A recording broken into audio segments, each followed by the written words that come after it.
ये कदम जिसमें लोक जनशक्ति पार्टी रामविलास इन दो उपचुनाव में, मोकामा के उपचुनाव में और गोपालगंज के उपचुनाव में भारतीय जनता पार्टी को अपना समर्थन दे रही है। भाई मैं ईमानदारी से बोलता हूँ, कौन मंत्री बन रहा है नहीं बन रहा है ये मेरी प्राथमिकताओं में से ही नहीं है। मैं आपके प्रश्न का कभी सही जवाब दे ही नहीं पाता हूँ, क्योंकि ये सोच ही मेरे जहन में नहीं आती कि मंत्री बनना है कि नहीं बनना है। परिस्थितियों को मद्देनज़र रखते हुए कोई घर के लिए गठबंधन नहीं करता है।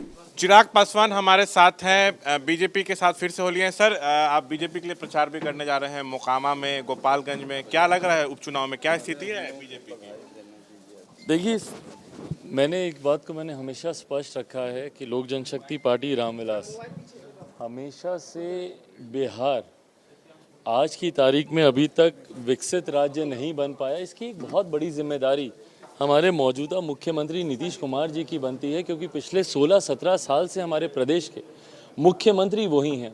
उनकी खराब नीतियां, उनकी गलत नीतियों की वजह से आज भी अगर बिहार पिछड़ा है, बिहारियों को पलायन करना पड़ता है, शिक्षा की बदहाल परिस्थिति है, रोज़गार के ना के बराबर अवसर हैं, दूसरे प्रदेशों में बिहारी जाते हैं उनको अपमानित किया जाता है, उस पर मुख्यमंत्री खामोश रहते हैं।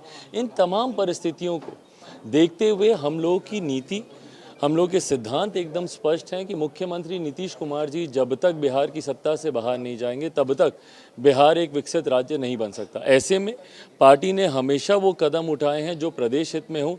ये कदम जिसमें लोक जनशक्ति पार्टी रामविलास इन दो उपचुनाव में, मोकामा के उपचुनाव में और गोपालगंज के उपचुनाव में भारतीय जनता पार्टी को अपना समर्थन दे रही है, वो इसी सोच के साथ समर्थन दे रही है कि अगर मुख्यमंत्री जी का गठबंधन किसी भी कारणवश मजबूत होता है तो बिहार को वो और मजबूती से बिगाड़ने का ही काम करेंगे। चिराग जी, अब आपके केंद्र में भी मंत्री बनने की चर्चाएं हो रही हैं, क्योंकि आपकी पार्टी में उस समय टूट नहीं हुई होती तो आप ही बनते, लेकिन टूट हुई तो चाचा बन गए। भाई मैं ईमानदारी से बोलता हूँ, कौन मंत्री बन रहा है नहीं बन रहा है ये मेरी प्राथमिकताओं में से ही नहीं है। मैं आपके प्रश्न का कभी सही जवाब दे ही नहीं पाता हूँ, क्योंकि ये सोच ही मेरे जहन में नहीं आती कि मंत्री बनना है कि नहीं बनना है।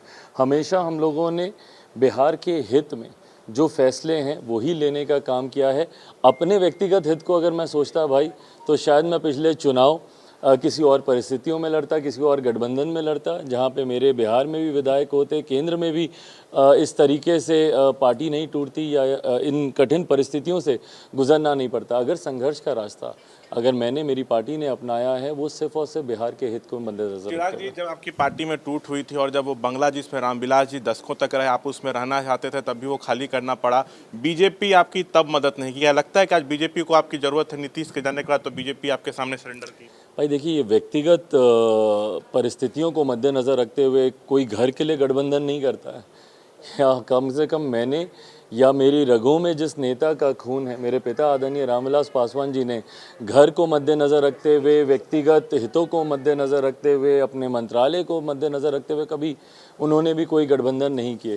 तो अगर मेरे दिमाग में ये सब सोच होती तो शायद मैंने बहुत पहले, जैसा मैंने कहा कि मैं फैसले कुछ और लेता। ये जो भी फैसला लिया गया है ये बिहार के हित को मद्देनज़र रखते हुए। आखिरी सवाल चिराग जी, आपके चाचा भी इसी एनडीए में हैं, तो क्या आने वाले समय में आप लोग फिर से साथ हो सकते हैं, या अब ये हो सकता है कि चाचा बाहर हो जाए एनडीए से? भाई एनडीए गठबंधन का स्वरूप अभी क्या होगा ये ज़रूर अभी आने वाले दिनों में तय होगा। जैसा मैंने कहा कि इन दो उपचुनाव को लेकर भारतीय जनता पार्टी के प्रत्याशियों का समर्थन लोक जनशक्ति पार्टी रामविलास कर रही है। चिराग जो है हमसे एनडीए में वापसी पर बात कर रहे थे। कैमरा पर्सन आशीष के साथ शशांक कुमार, एबीपी न्यूज़, पटना।